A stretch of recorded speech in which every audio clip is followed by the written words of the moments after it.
All of us practice asana. Whenever we hear the word yoga, the first thing that comes into our mind is, okay, let's get our mat rolled up, let's roll it out, and let's just start practicing yoga.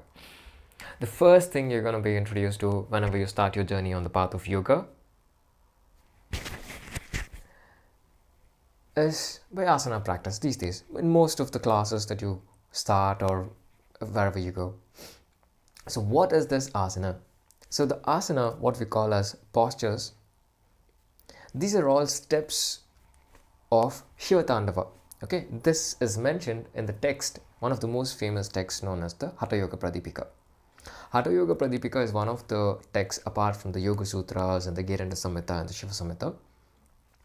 So there they say all these steps, all these different asanas that we do are the different steps of Shiva Tandava. And what is the core meaning of the word asana? Stability and poise. It doesn't matter if you're not able to do the most complex asana just to show off your flexibility or elasticity of the body or the mind or whatever it is.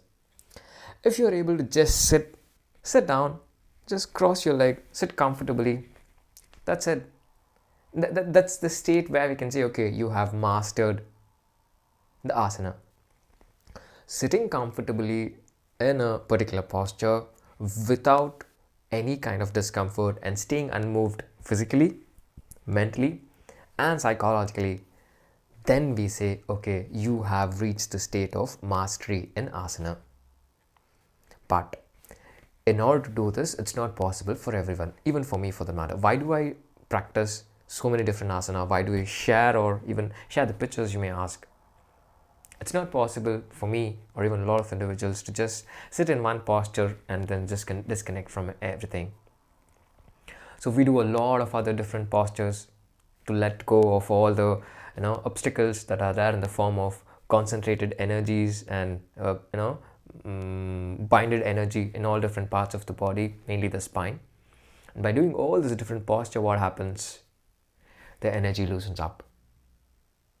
The solar plexus, the lunar plexus, what we call as all the chakras, even the energy starts to flow. There's no blockages anywhere in the spine.